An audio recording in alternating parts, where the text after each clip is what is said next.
Reports from Yemen say at least 4 people have been killed in Israeli airstrikes.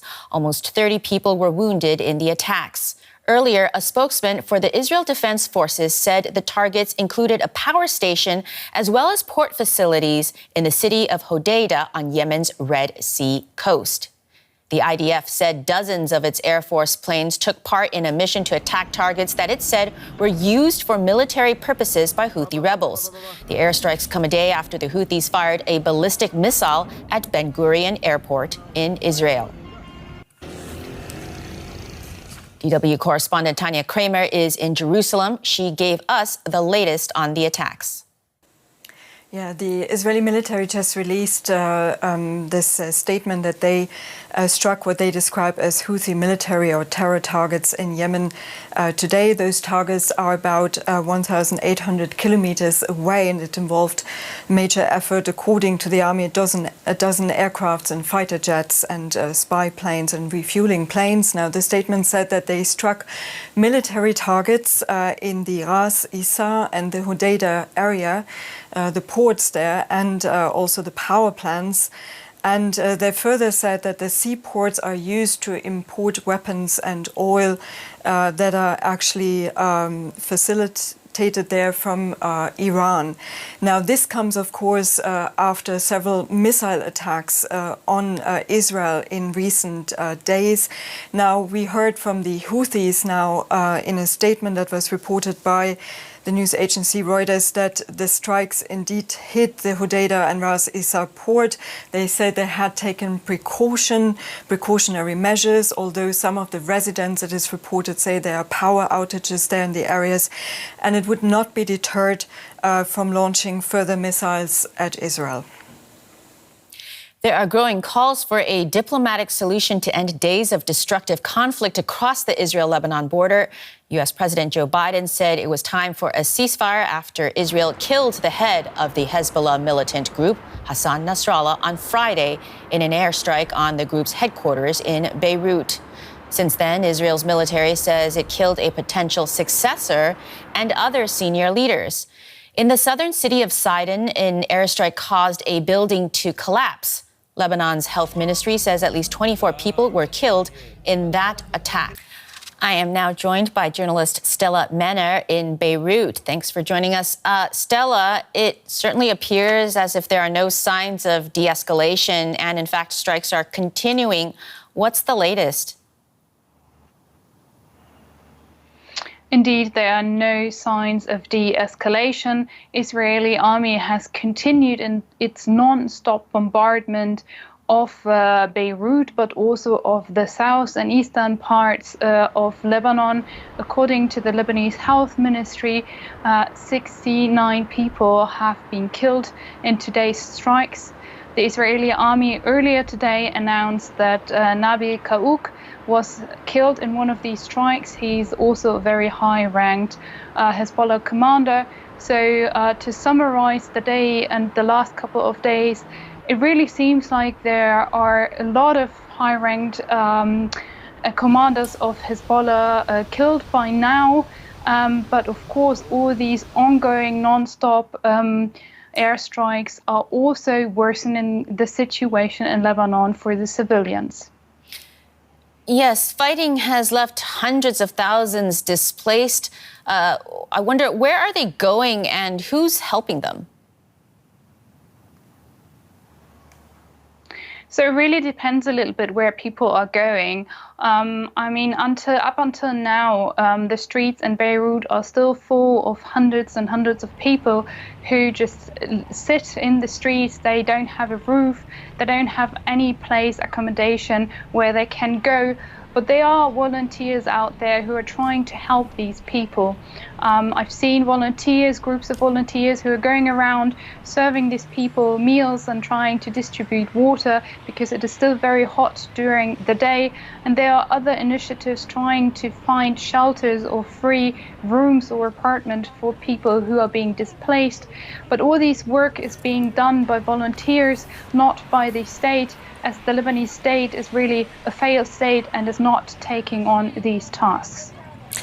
One thing I wonder is, as Iran tries to figure out its next step in strategy, never mind whether it wants to, but can it rearm Hezbollah at this point? What is the state of Hezbollah as an organization at this moment in terms of its ability to fight back? Well, the question whether the Iranian regime can really reorganize Hezbollah at this point is also a question that many people here in Lebanon ask themselves. No wonder, because the killing of Hassan Nasrallah has left a massive void of power. And the question is now how to fill this void. The most important task for the Iranian regime now is to find a suitable successor for Hassan Nasrallah. This task won't be easy because Hassan Nasrallah has helped to make Hezbollah as big and powerful as the organization is nowadays. And Hassan Nasrallah was also very well connected. He was well connected within Lebanon, but also within all the other countries that are part of the so-called axis of resistance. And it will be very hard for the Iranian regime to find a successor who has the same qualities as Hassan Nasrallah. Another point is that people are wondering whether the Iranian regime is able to fill up this void in time before other players step in. Hezbollah is very controversially seen within Lebanon. There are many players who say that Hezbollah is their enemy, and these people and parties are now hoping that maybe there's a momentum where they can step in and try to fill the power void that is left. Journalist Stella Männer in Beirut, thank you so much for joining us. For a wider view on the events of the last few days, I'm now joined from Washington by Hanin Ghaddar from the Washington Institute's Arab Politics program. She is the author of Hezbollah Land, Mapping Da'iya and Lebanon's Shia Community. Welcome to the program. The conflict impacting northern Israel and southern Lebanon has been simmering for months, but it looks like Israel has made a decision between the pager explosions and the killing of Hezbollah leadership to escalate the conflict. Why now? Correct, Melissa. Thank you for having me. Yes, today I think we got to a point where two factors have influenced this decision. First is that the Israeli army is no longer needed in big numbers in Gaza. The military operation in Gaza is almost over, and the rest that is needed doesn't require the majority of the Israeli army. So now they can focus on Lebanon, and it has been something on their mind for a while, because of the urgency today to return the residents to the north of Israel. So the focus can now be on Lebanon, and that's why we see them focused more in Lebanon. Two, which is, I think, more important and really influenced their decision, is that they realized that it's very easy to infiltrate Hezbollah with their intelligence, that Hezbollah is much more deterred than they thought and much less efficient than they have understood, like the world has actually thought. So because of their intelligence that has been gathering for 18 years, they started targeting Hezbollah at a more escalatory scale, and they realized that it has been successful, and Hezbollah's response hasn't been that efficient, which means that the Iranians do not want Hezbollah to respond also in an efficient way. So Israel sees this an opportunity to get rid of this threat once and for all. In terms of the leadership of Hezbollah, how badly have they been impacted? Have most of them been eliminated? Are we talking about mid-level ranks having to step into the leadership void? And of course, the question about what about their communications? Correct. This is actually the biggest loss for Hezbollah. What we see is not just an assassination of the leader of Hezbollah, Hassan Nasrallah. It's an actual assassination of Hezbollah itself. by eliminating its founders. The killing of Fuad Shukr, Ali Karaki, and Ibrahim Aqil, these are part of the first founders of Hezbollah. There's no one left.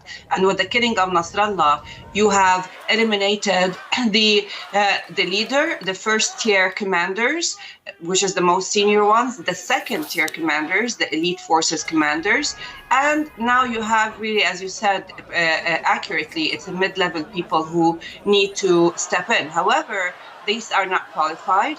You need someone to restructure this army, and there's no one to restructure this army. The Iranians might have to step in and do it themselves instead of coordinating with Hezbollah over these details. And this will take a lot of time. And they do not have the luxury of this time. This is an issue. The second thing is that there's an issue of trust with the Israeli infiltration. The trust level among Hezbollah's ranks, especially the mid-level and the low-level people, is gone. So they need to actually make sure that these people are not Israeli spies in order to be able to trust them, give them the key decisions, the keys of major facilities, and actually train them to get there. So it is a very long and complicated process, and no one is there actually within Hezbollah's commanders anymore in order to do it and oversee it. So it is an issue. Very quickly, Israel has also been been striking... And the communication system also. Right, yeah, actually, yes, communication systems. Yeah. Finished. It's gone. It's gone. What you see, this is important because once the pagers explosion happened, the escalation of assassinations, it drastically increased, which means that this pager explosions and the elimination of the communication system forced them to meet in person, and it became much easier for the Israeli army to hit them. Got it. Very quickly, Israel has also been striking suspected Hezbollah weapons depots across Lebanon. How exposed is Hezbollah's extensive missile arsenal? It seems it's very exposed. And this is also a mitigating factor for Hezbollah deterring. They cannot really use their assets, the bigger missiles, without moving them. But moving them means that they are targets for Israel. So their responses are very limited. And it seems Israel has all the missiles in its banks of targets, and that's the mission today. Hanin Ghaddar in Washington, thank you so much for that assessment. Thank you, Melissa.